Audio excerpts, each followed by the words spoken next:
Nagsimula na ang bidding para sa Secure Electronic Transmission Services o SETS na gagamitin ng COMELEC sa 2025 midterm elections. Malaking tulong daw ito para mapabilis ang pagbibilang ng boto at pagpapadala ng resulta ng eleksyon.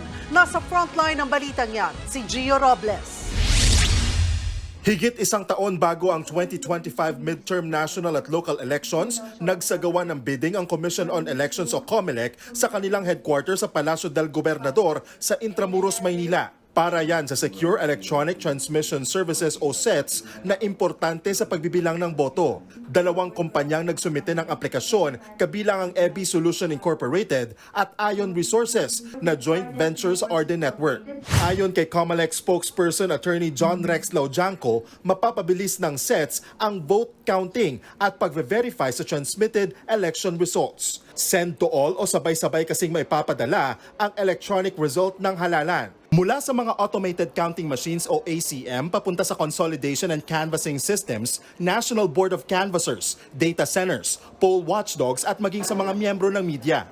Hindi na rin daw daraan sa isang server ang resulta ng eleksyon kaya mas mabilis na itong may papadala sa mga LGU. Malaki rin daw may tutulong nito sa mga poll watchdog.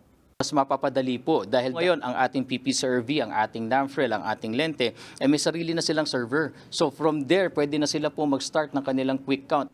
Iginiit naman ng COMELEC na importanteng ihiwalay ang kontrata sa transmission para mas matiyak ang seguridad at kredibilidad ng halalan. Kasi ang tinitignan po natin dito yung checks and balances ng sistema. No? Mache-check po natin dito yung capability ng isa't isa, mababalansin natin kung tama o mali. Itignan po natin sa pamamagitan ng transmission services na kung pareho yung na-transmit ni ACM dun sa pinadaan nila sa pamamagitan ng SETS.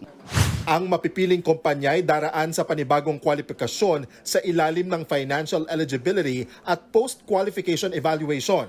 Sa Marso, target na maibigay ang kontrata sa mananalong kumpanya. Nagbabalita mula sa Frontline, Gio Robles, News 5.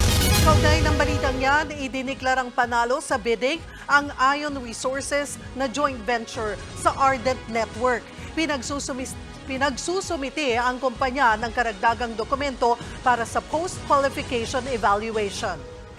Mga kapatid, Cheryl Cosim po, huwag maging huli at maging una sa lahat sa balitaan. Para sa tuloy-tuloy na talakayang sa Frontline, mag-follow at mag-subscribe sa social media pages ng News 5.